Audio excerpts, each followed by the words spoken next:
Welcome back. So as a quick refresher, what we covered this morning is to say if you want to make a breakthrough in any field that you're passionate about, it just requires two steps. Have the courage to face inconsistencies, and secondly, the courage to challenge some basic assumption. There's a key inconsistency when it comes to decision making. We all know that some decisions can be highly consequential.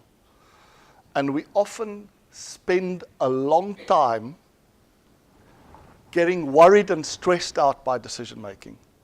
But very few of us are willing to sit down and slow down our thinking a little bit in order to make better, faster decisions. So what we covered this morning says that the bottleneck in terms of decision making, the real scarce resource, is our limited attention. So one of the first challenges that we'll have is how do we make sure that we are not distracted by things that are not important.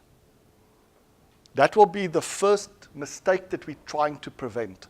Make sure that we are not investing our limited attention in issues that are not important, not consequential. The ProConCloud method we've developed over a long period of time, and I'll show you later that it was developed by standing on the shoulders of giants, looking at other methods that have been developed, looking at the benefits of those methods, and at the same time trying to address their limitations.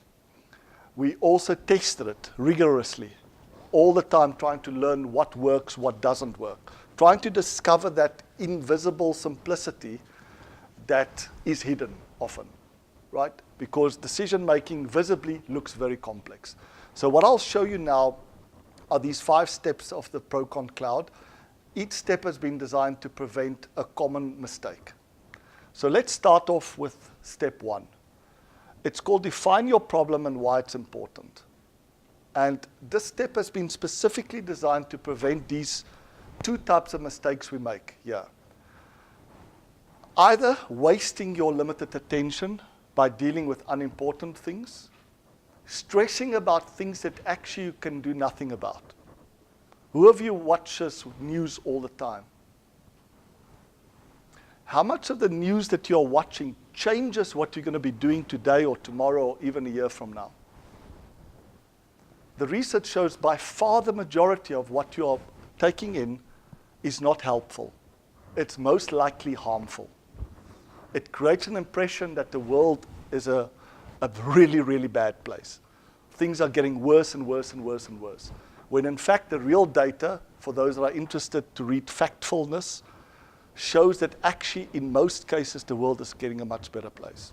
So how do I prevent myself from getting distracted with things that are not important, or at least that I cannot do anything about? The second part is the opposite of that mistake.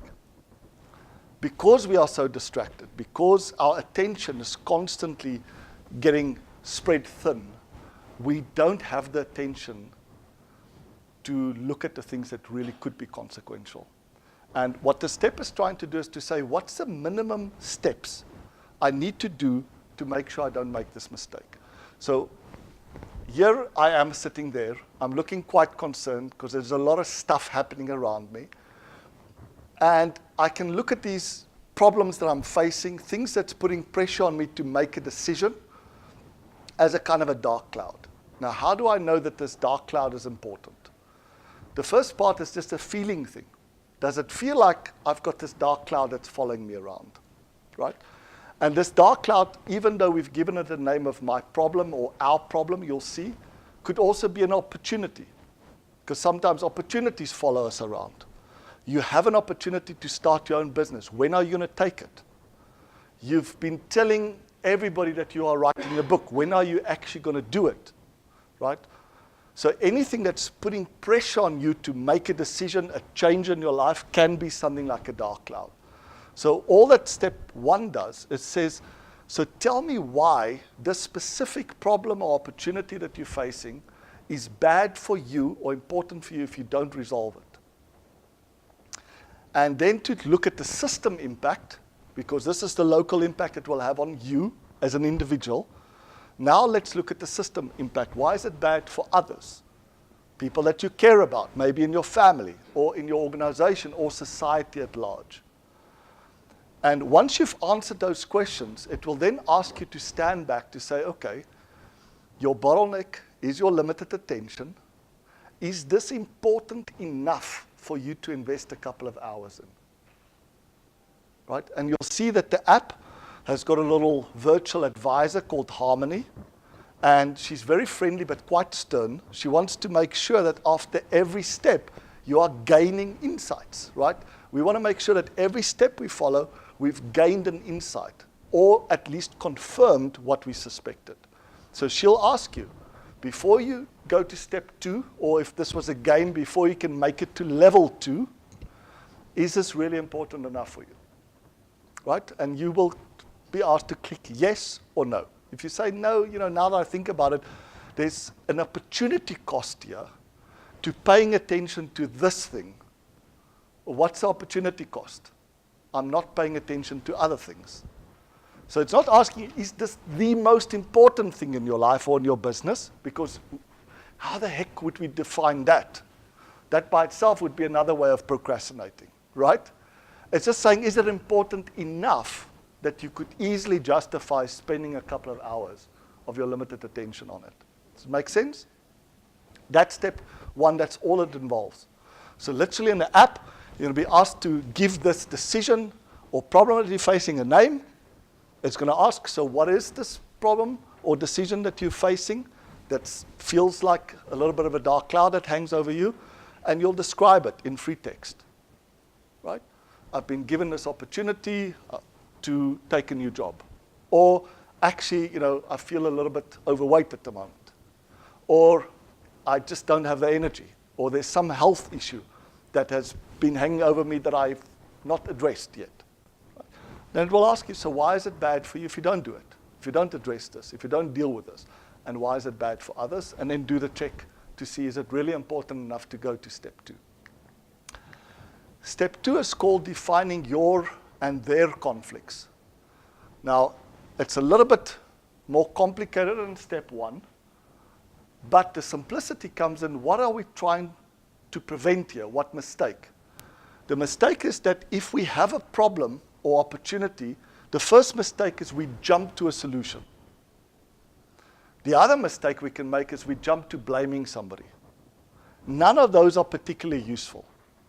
So what we want to do is to say, great, you're going to jump, which means that you're probably not ignorant of how to solve potentially this problem or even what's causing it. Your assumptions might be really bad, but at least you're not ignorant. You know what you can do to deal with this and who possibly caused it. And you could blame yourself or somebody else.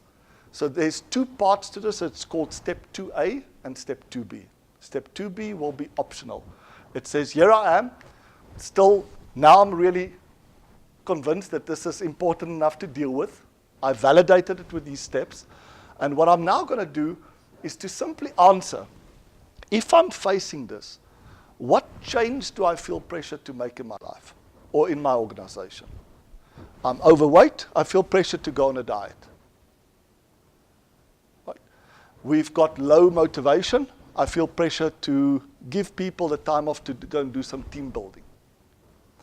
Our sales are down. I feel pressure to appoint more salespeople. We've got high inventories. I feel pressure to reduce the selling price to get rid of the high inventories. So please keep it really simple. It's just, what do you feel most pressure to change, to deal with this?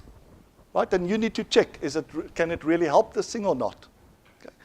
And then what you write down is, what do you normally do instead? The kind of the status quo, represented in this case by no change. And by no change, I don't really mean absolutely no change. I mean no significant change. So it's a difference between going, you know what, I've got a bit of a weight issue. On the one side, you feel pressure to change completely my diet. I want to go vegan. I want to go low carb, high fat. This is a complete change to what I'm currently eating. Versus the no change side is just eat a little bit more of this and a little bit less of that. So it's still kind of a change, but it's captured it in no significant change. And that's the first part of this, just to define what's the conflict that you face in dealing or solving this problem. So high inventories, feel pressure to increase sales by reducing my selling price, so the changes reduce my price, and the status quo would be don't reduce my price. Okay? Just keep it very simple. Then where the insights are going to come from is by trying to answer the question, not just what the pros and cons of each of these are, but the unique pros and cons. If you find yourself writing a pro for the change that's also a pro for the no change, it's actually part of the goal that you're trying to achieve. So if the options that you're considering is going on a diet versus doing more exercise, right? If that's your conflict, think about the positives that is unique to going on a diet versus the positives that's unique to doing more exercise. And what you'll see very quickly, it's starting to expose the real reasons why you have a conflict. It's because there's an assumption that if I did this, I'll have to give up this. Or if I did this, I'll get those that I can't avoid. So we do the same with the pros and cons. What are the unique pros of the change and the unique cons of the change? I want more of this and less of this. At the top there, it'll ask you what's your goal that you're trying to achieve, what do you desire most, so it helps you to check if these pros or positives are really important to you. And if they're not, please delete them because they will distract you. We want to put into these boxes only those things that actually causes the conflict. It will cause a conflict if it's unique and if it's important. And that's a check that we will do, is we'll write the unique pros and cons for each part. You'll write your goal, the things that you desire most, and the things that you fear most as a threat, and you'll use those just to check, are these really important to you, yes or no? And that's what step 2A is about, is to put yourself in your own shoes and say, okay, I don't want to overreact here. I want to understand why I'm stuck or why there's some concerns. And this is a unique insight that we gained during this research. When we ask people, so why don't you have the life that you dream of? What do you think is the bottleneck? Lack of wisdom, which means that somehow by attending another conference or reading another book, you'll get that missing piece of information that will take you to the next level, or is it lack of courage? Which means capitalizing on what I already know. What do you think the answer is in most cases? Lack of wisdom or lack of courage? Courage. That's kind of surprising, because when you look at people's behavior, it's as if wisdom is the bottleneck. They keep on reading more books, attending more programs, right? As if that's going to solve the problem. And in most cases, it's actually lack of courage in their mind. What we learned through our research is we confuse lack of courage with the inability to deal with ambivalence. Ambivalence is when I see both the plus and the minus in someone or something, and I get stuck because I don't know what to do now. So I have a new job. This job will pay me more, but it will mean having to move my family, take the kids out of school. What do I do? Why am I stuck? Is it because I don't have the courage, or I have no practical way of resolving this ambivalence? Of course, if there was a nice utility like time or money, then I could use that and I could cancel out the pros and cons, and it will be an easy decision. And we'll show you that in the app now, we've developed some functionality which we call a quantitative ProConCloud, that if you can find such a common decision criteria that you can score and weigh, you should use it, right? And in the app already you'll see there's decision criteria from positive psychology called PERMA, right? Where you're evaluating whether the change will have a positive impact or negative impact on your positive emotion, the first P. E is your level of engagement. R is the nature of your relationships, whether you're having good relationships with yourself and with others. A is for the achievement, the M, sorry, is for the meaning, and the last H that they've added recently is for health, right? So if you can score a decision by what's the best case impact on PERMA and the worst case impact on PERMA, you can give it scores. We can calculate what is the best option. But that doesn't help to challenge the assumptions, and this is what we will do today. So we'll show you briefly how to use this alternative method, and you can try it. But what we want to do today is just to get you to expose the reasons you give yourself and others for doing or not doing something. We want to move it from the subconscious mind into the conscious mind.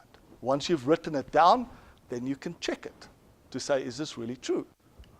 And even if it is true, is there some way I can overcome it? The other part is that we often also make the mistake of jumping from the problem to blaming somebody. So what action or non-action caused this problem? Right? So why have I gained so much weight? Is my doctor told me to go on a new diet. And since I've been going on a new diet, not only I've gained weight, but I feel terrible. Right? And this is often people don't link these two things because there's a time lag. I used to be fine, now I'm suffering tremendously. What has actually changed? Maybe it's just my diet. Or I've got high inventory. I'm now in sales. I have to deal with this. Now my dilemma, you've put me into this conflict, reduce the price, don't reduce the price. If I ask that salesperson, who do you blame for all the inventory in the warehouse? What do you think they could do? Could do two things, and the app will guide you, the process will guide you. Do you blame anybody, firstly?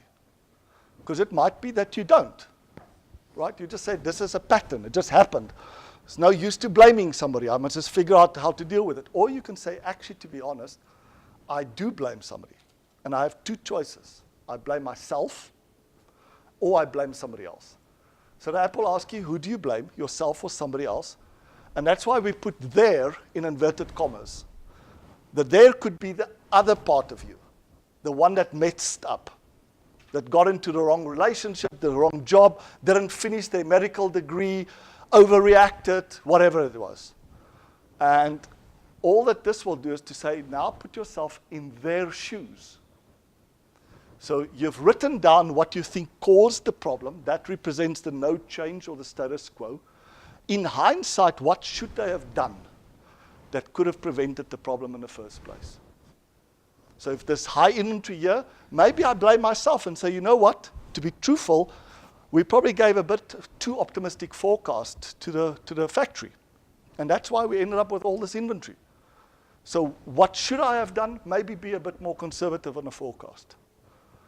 Or I could say, it had nothing to do with me, it was a bloody factory. They wanted to keep their machines busy, so they kept on producing, way beyond the forecast I've given them. What did I want them to do? To only produce based on the orders I've given them, right? So it doesn't matter who I blame, it's important, do I blame anybody? And if so, write down their conflict from their perspective. Put yourself in their shoes and say, okay, there must have been a positive, a unique positive that they would have gotten by taking this action or not taking this action, right? But there was also a negative. At the same time, there must have been a positive for them to have changed their mind, but there would have been a negative. The reason why they did what they did was they somehow thought that this part outweighed that part. So the threshold here was lower, right? But it's important to put ourselves in their shoes and see, why did they make that decision? Can we, just by using our intuition, identify what really caused them to do that? Now, it could be that I can do nothing about it, right? But what it does help me is I've gained an understanding. You'll notice that our software is called Harmony. Why? Because there's engines of disharmony. Blaming others is an engine of disharmony. There's an initial benefit of blaming somebody. And you'll see that in many of the decisions that you make. There's an interesting kind of graph. It looks like this. It says, pick something like blaming. And this is the goal that you're trying to achieve. Normally what the picture looks like is it looks like this. if there was no benefit in blaming ourselves or somebody else, we probably wouldn't have evolved this capability or tendency. Do you agree? There must be some unique positive of blaming somebody or a unique negative of not blaming anybody and always taking all on yourself or just going whatever, right? But there comes a point where by keep on blaming yourself for others, you're probably not getting a benefit. And then there's a point where it's too much. It's now causing harm. So one of the techniques that we teach when you're coaching, either yourself or somebody else, is if they say, I am blaming somebody, either myself or somebody else, you draw the graph and you say, where are you? If you had to do a kind of a little self-assessment, are you here? Which means that there will be a real benefit by keep on blaming yourself. You probably haven't learned the lesson. You should keep blaming yourself or the other person. Or are you already here? That by blaming them more, you probably won't see an impact. Or are you already on the downside? Which means that there's now just harm. But the idea is put yourself in their shoes, either your own shoes if you blame yourself for something that you did in the past or somebody else, and at least get an understanding why they did what they did and why they didn't do what they probably might have known could have helped. It was ambivalence, not lack of courage or lack of wisdom, often that can explain their actions. Okay. Any questions on this? So what we'll do is we're going to be breaking for lunch at 12 o'clock. I'm going to go through all 5 steps. They asked us to do the lunch a little bit earlier, kind of batching, right? I'm going to cover all 5 steps, and before lunch, you'll get an opportunity to start already with steps 1 and 2. As soon as you finish with lunch, you can come in, and we'll do a few examples. I'll show one class example of what step 1 and 2 looks like, and then you'll keep on working on it, and as soon as you're ready, we'll ask for a few volunteers to come and share what you're working on in terms of step 2, and showing the conflict you face in dealing with this. And if you do blame somebody, either yourself or somebody else, what's their conflict? Okay? So that's step 2. My minimum expectation of you today is that you feel very comfortable to go from a problem to this story on 1 page. Because this literally tells your story on 1 single page. Later on in the program, I'm going to ask Mike Round, who sits at the back there. He's doing an amazing work. He's using this technique to get kids that are terrified of writing to overcome the fear of writing. Because what the template does is just ask you questions. And without you realizing, you're telling your story. And all that it then takes is it takes us to copy and paste your answers into sections of an article. And before you realize it, you've got 60-70% of your article written. Paragraph 1 is what's the problem I'm writing about and why it's important to me and others. Paragraph 2 is whoever's responsible for dealing with it, what options do they have, and what are the unique pluses and minuses of each of the options, and whoever's being blamed, why did they do what they did? And you've got a really interesting article already there. So that's step 2. Let's look at step 3. It's called resolving your conflict with 4 win-win options. And the mistake that we're trying to prevent here is a mistake that we are often trained in, that says the only way to resolve conflicts is by compromising. It turns out that it's not a great idea. Why? Because compromising means we have to give up something. Does it make sense? Both sides have to give up something. It turns out we hate giving up stuff. We've got a systemic bias that value what we have much, much more than what we could possibly gain. Probably because of survival instinct. Regardless, we hate giving up stuff. So if the essence of the solution is you need to give up stuff, that's already a problem.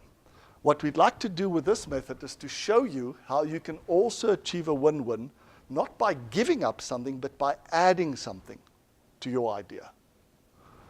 And there's 4 options that we'll look at. The first one I call change plus plus. It says, I'm going to treat the change that I've got, whether it's my conflict or their conflict, I'm just going to treat it for now as a kind of a half-baked solution. Great idea, but It's half-baked because if I make the change, I'll have to give up this unique positive. And I'm going to gain this unique negative. So the first way of resolving it, which we call the simple method, is just going to ask you to do a thought experiment. To say, what can I add to the change so I don't have to give up this unique positive that I associate with no change? So imagine if my options is implement a new SAP system, computer IT system, versus keeping the legacy system.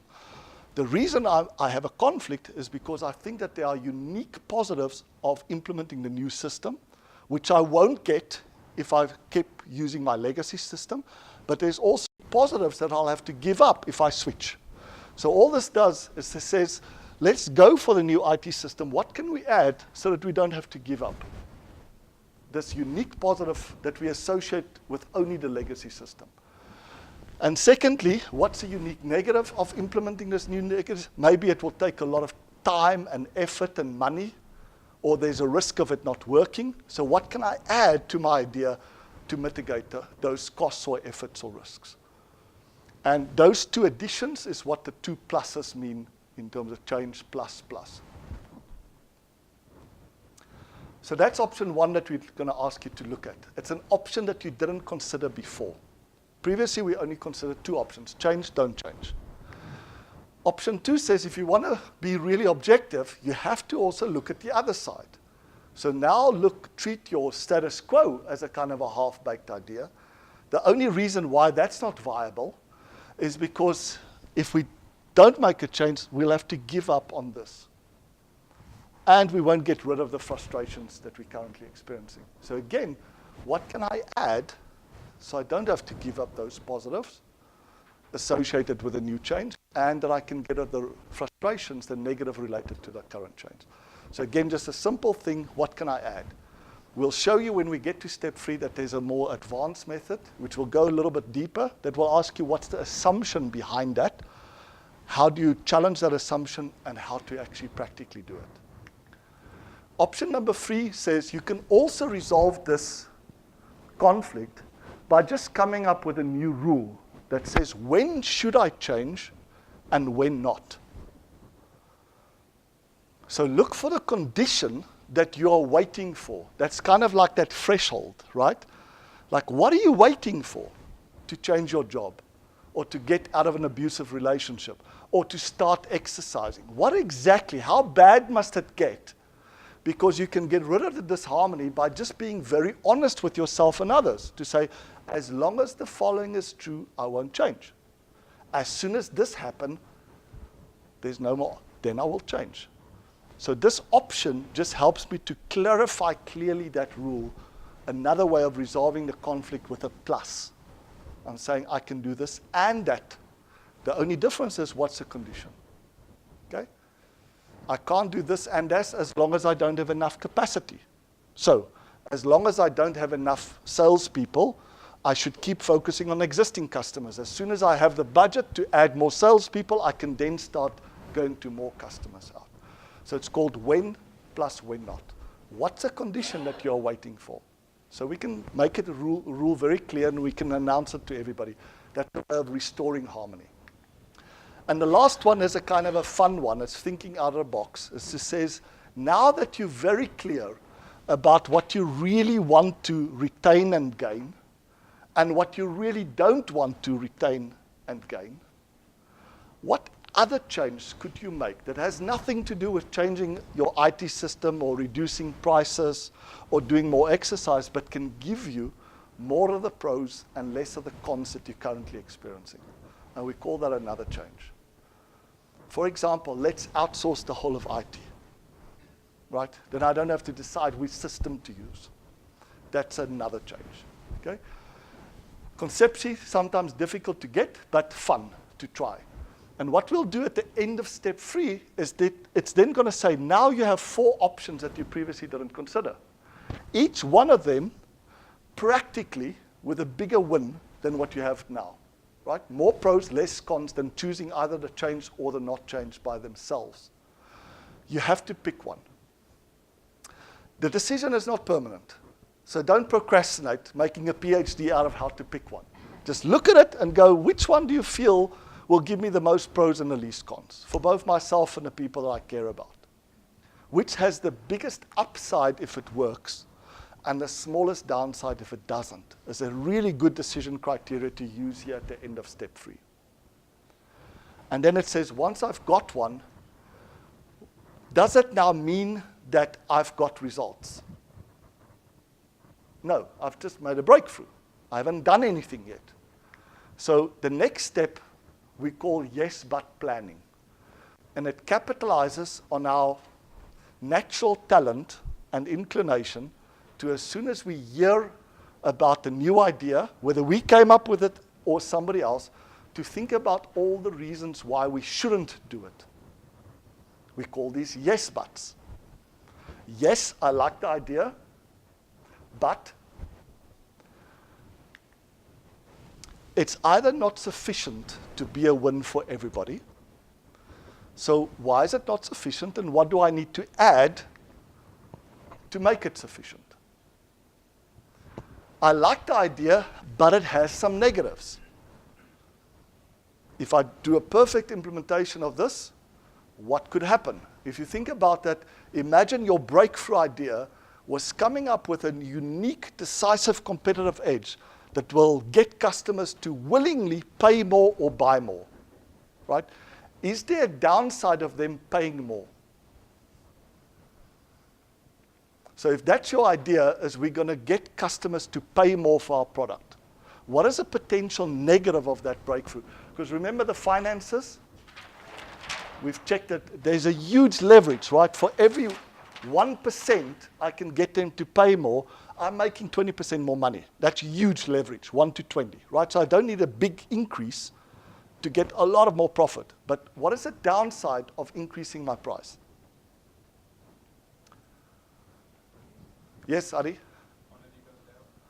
It could be that if it goes above the threshold that my customers use to judge whether my price is fair, then I will buy less, right? Could happen. It could be that by increasing the price, it could exceed my competitor's price, and suddenly I lose a lot of market share. But there could also be an upside, which we've seen in many industries. You increase the price, what happens? You sell more, right? So now we can sit here and argue about what will happen. What this is to say, what can happen, and what can we do to mitigate that risk? What do I need to add to my experiment? Because I'm now treating this new idea as a kind of an experiment. What must I add? If it can happen, don't argue about the probability. Complete waste of time. What you should say, can it happen? Yes? Great. How would we know that it's happening, and what can we do about it? That's the and. We keep on adding. So I had change plus plus. Now I've got change plus plus plus plus, right? And the last one is, yes, I like the idea. I think it's efficient. I don't think it has any major negatives. But we've got some practical implementation obstacles. Our people aren't trained. We haven't secured a budget yet. Again, what is that obstacle, and what do you need to add to overcome it? And that's how we build a plan, is to connect these to see what sequence they need to be done in order to get a fully baked solution. So step 4 is about planning, and it's trying to prevent the 2 mistakes: ignoring valid reservations and doing something that really is half-baked, or on the opposite side, using them as excuses not to do anything. Okay? So that's step 4.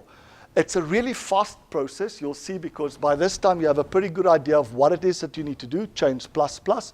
I've selected option number 1. I think that's the one to go for first. I might have a plan B, that if option 1 doesn't work out, I've got another one.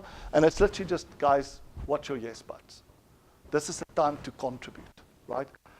The stronger their fear or emotion, and they can contribute that fear to make the product better, the design better, that's how we convert that strong emotion of fear and resistance into an even stronger emotion of contribution, of ownership. Really important step, right? Very simple conceptually to do, but very important conceptually. Now, Step 5 says, okay, I now not need to start thinking. I've got a full design of the solution, but I need to think about how to do a good experiment. And the mistake that we're trying to prevent here is people generally suck at doing good experiments. We do bad experiments all the time. We go on a new diet, but we don't really follow the diet, right?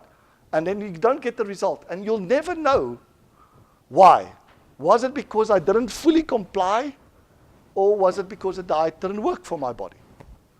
So how do I communicate clearly what this full experiment looks like so that I can reduce the risk that I or somebody else will make bad compromises?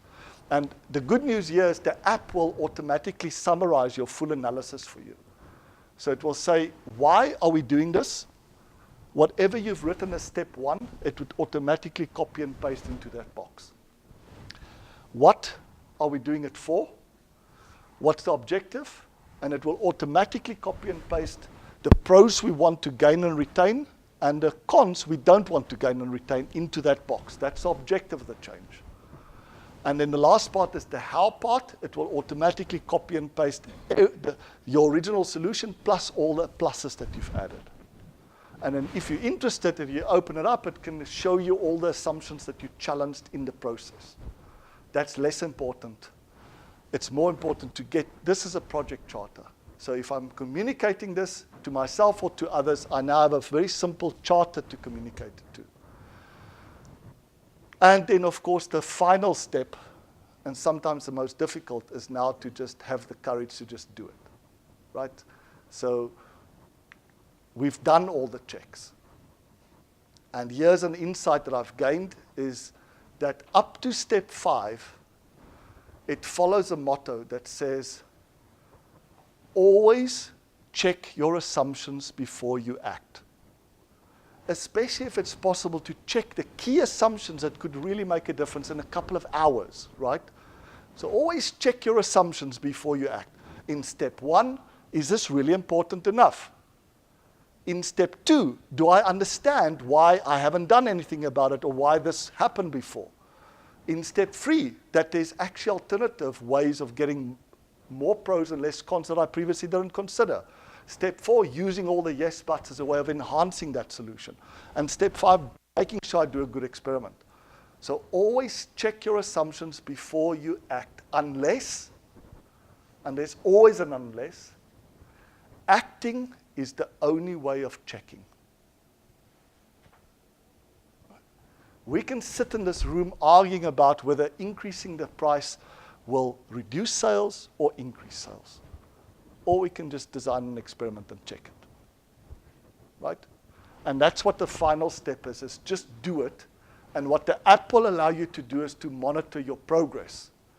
So just for yourself, or if you're sharing it with a coach or maybe a manager, you can then use the app to say, it starts off by saying, you haven't started yet. So you have to physically move the little button from not started to in progress. That says, I'm telling myself and other people, I'm now actually doing it.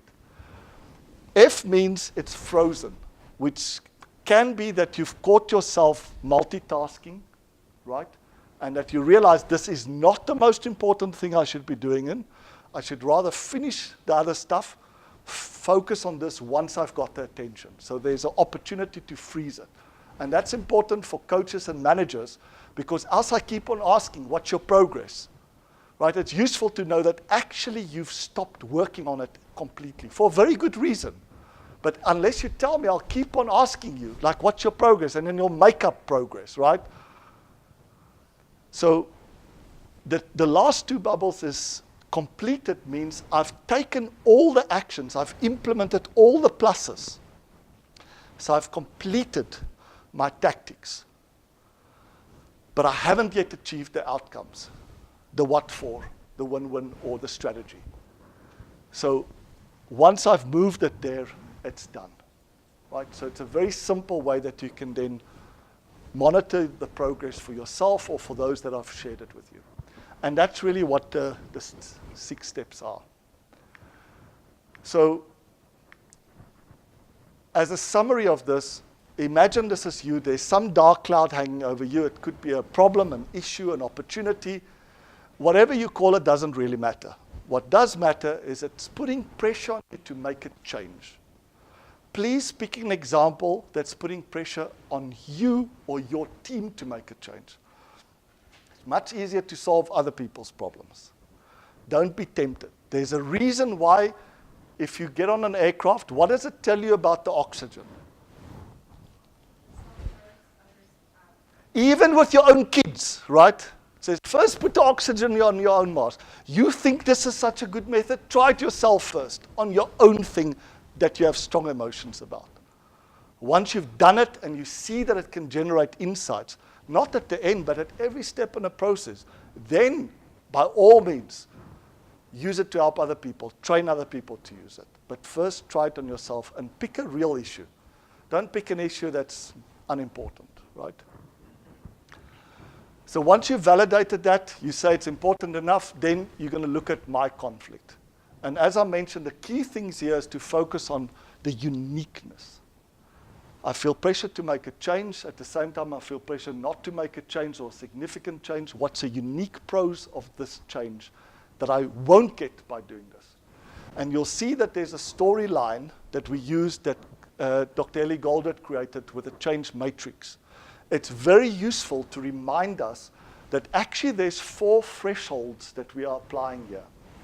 The unique pro of the change is the pot of gold at the top of the mountain. The change represents climbing up the mountain. So that unique pro of the change is the pot of gold that's waiting for me. So it sometimes helps to say, what's my pot of gold? What's a pot of gold for the company? The only way to get that pot of gold, what makes it unique to the change, is that I need to climb the mountain. If there was a pot of gold at the base, I would have gotten it already, right? So make sure it's really unique. At the same time, the other reason for making the change is there's a huge alligator swimming at the lake at the bottom of the mountain. And there's alligators getting quite close. That's the frustration part, right? Or the fear part. What will happen to me if I don't climb up the mountain? So it's either the pot of gold and or this alligator that will get me to run up the mountain. Those are the 2 reasons for the change. The 2 reasons against the change is there's this beautiful mermaid in the same lake. Or for the girls, you can use a merman.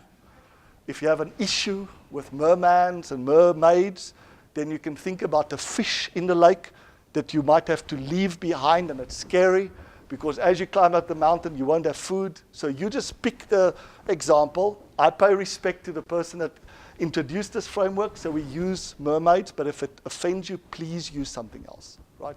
It's what are we scared of leaving behind? Okay, that's the mermaid. What am I scared of leaving behind? And why do I have to leave her behind? She's really beautiful, but she's a bit heavy. Has no legs, so she can't really contribute that much climbing up the mountain, right? Now, of course, once I realized that the reason I'm stuck is because I think I can't take the mermaid up the mountain, speak to Unstoppable Tracy. She climbs mountains without legs, as beautiful as a mermaid, and she will tell you all the ideas that you never thought about, okay? But that's the idea, right, is to think about what is it that's unique to the status quo that I don't want to give up, okay? And often you'll get major insights here. If you have a bias towards changing, these 2 boxes will be easy to fill in, and you have 10 bullet points there. You'll struggle to fill these ones in. If you have a bias towards the status quo, these boxes will be easy to fill in. You'll have tens of bullet points. Here you'll struggle, right? This negative, what is the negative of climbing the mountain? There's 2 negatives, and they're represented by crutches. 2 crutches, 2 negatives. The one crutch represents the cost or effort for climbing. Is it worth it? How big is this pot of gold really, right? And the other crutch represents the risk of falling down. Okay, so you think about what's the crutches. So that's a useful framework you'll apply, and you'll see if you go into the app, if you click on the story, the ProConCloud story, it will remind you what these factors are. Okay? And then to do the same for their conflict. And what you will get already by the end of step 2 is, if you want to, you can print this out, and it'll be say, this is your story on a page. And after lunch, we'll get some of you to come and present your story. But what you can already get out is not just to see what's currently one of the most important things that's occupying your attention, but to show you the risks here. This portion here is an exaggerated frustration with the status quo, or an exaggerated expectation of the future that can cause you to sometimes overreact and make changes that you probably could have guessed might be bad for you. Politicians, by the way, are fantastic at exploiting this. The strong emotions that this fear. If you think about Trump, whether you agree with him or not, what did he do in his campaign? We're losing. Everything's broken. You think it's bad, you have no idea how bad it really is. I mean, I can't understand why you guys tolerate it so long. Right? This alligator is huge and it's eating you up. It's winning, we're losing. You pay everything for your healthcare, you get nothing. What's the exaggerated expectation that was given? Don't worry about how we're going to do it. It'll be the best. You'll get everything, you'll pay nothing. We'll use the best people. Don't worry about how to do it. Right? And by playing on those strong emotions, you could exceed just enough a threshold for somebody that was very confused by very complex strategies and by people that have pros and cons to just, bam, vote towards this person rather than somebody else. Okay. So that can already give you some insights to say, if you're worried that you might overreact, go and pay attention to what you've written in these boxes. Those are assumptions that could be self-limiting or harmful. If you are interested to understand why you or somebody else did something that they probably knew they shouldn't have done, go and pay attention to the opposite boxes. It's the exaggerated fear of loss and risk that could cause people to procrastinate and keep on doing something that they might even know is bad for them. And that's the insights that you'll gain from this step. Okay. So we've got a couple of minutes just to wrap up this session. For those that are interested where it came from, as you might recognize the ProCon list developed by Benjamin Franklin in 1772, when he wrote a letter to his friend that said, I've got this terrible dilemma, I've been offered a new position, what should I do? And Benjamin Franklin said, I can't tell you what to do, but I can tell you how to decide. What I would do if I was in your shoes is take a piece of paper, divide it in two. On the left-hand side, write all the pros. On the right-hand side, write all the cons. Give yourself some time to make sure you've got completed lists. And then try to do some mental arithmetic and see if you can find a way of canceling them out. Works in some cases, so it has benefits. It can expose a bias. So if I've got 20 pros and 1 con, it could be that you've been a real idiot. You should have made a change a long time ago. Or you probably have a bias, and you can use the method to say there must have been more negatives, else you would have decided a long time ago. So take the time and think about more negatives. If you can't think of any, go and ask somebody that knows you or knows about the situation and let them give you a more balanced picture. As I mentioned, the limitation was if you didn't have a common utility, you still get stuck. You now have a complete understanding of why you're stuck, but you're still stuck. Goldred came along and said, we shouldn't just consider the pros and cons of the change. That's only half the story. The reason why we are constantly overwhelmed is because there's also pros and cons of not changing. And they're not just diametrically opposite. The mermaid is not just the opposite of the crutches, or the alligator the opposite of the pot of gold. It's different things, right? The mermaid and this alligator represents my current state. The pot of gold and the crutches represents a future state. You can think of that also as a kind of a SWOT analysis, right? As I've got the strengths and weaknesses currently, and I have opportunities and threats. Whether you use a SWOT analysis or the change matrix, it had the same benefit. It gave you a much better view of all the things that you should consider. But it had the same limit. How the hell do I consider them? right? I've got all 4 boxes filled in, but how do I now decide? How do I use to compare them? Goldred also created a conflict cloud. Same thing. It had major benefits in that it guided you to expose some of the assumptions behind these reasons. But its limit was that it only looked at the pros of the change and the pros of not change. It completely ignored the negative part. And that's essentially how the ProConCloud was born. It was combining the best of each of these, trying to create not just a single diagram, but a process that addressed all their limitations, or at least at the most limitations. So that's what the first 2 steps is doing. And our hypothesis to test here is, can it provide us with a simple and practical solution to help us expose and challenge some of these self-limiting assumptions or harmful assumptions. We all know we have them, but how the heck do we find them in a simple, practical way without spending years with a psychologist? Right. So when we come back after the break, we're going to go through, so you'll pick an issue that you want to work on. Only criteria, is it important enough to you to invest some time on the rest of the day? And is it putting you in a conflict? Right? The apps that you have a choice which one to use, either the web app, which is at harmonytoc.com, or the mobile app. Once you've registered and you've gone through that, most of you hopefully have done, a few key things is you'll see that there's My Decisions and decision libraries in the web app, and you'll see the same thing here in the mobile app. Those decision libraries here allows you to share your decisions with others and them to share it with you. So if it was shared privately by a student or an employee, you would see them in your shared decision library.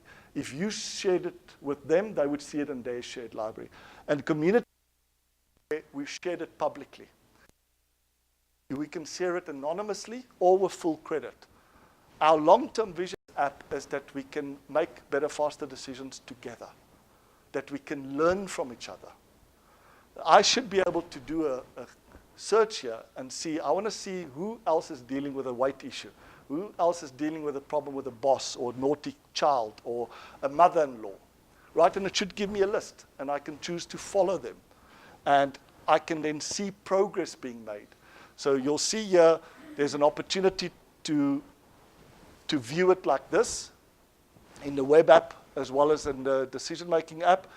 If you get stuck at any point, there's a question mark, and when you click on that question mark, it will give you the same slides as what I've gone through, and they will be step-specific. So you'll get an overview if you're busy with an overview, but if you're in a specific step like option 2 in step 3, it will give you a specific examples for those, and it will answer the questions why this step is needed, what we are trying to achieve in this step, and how to do it. And it will show you 2 examples, a personal example and a business example. So that's where we should break. Oh, and of course, lastly, don't forget about Harmony. She's always there to help. This is beta functionality.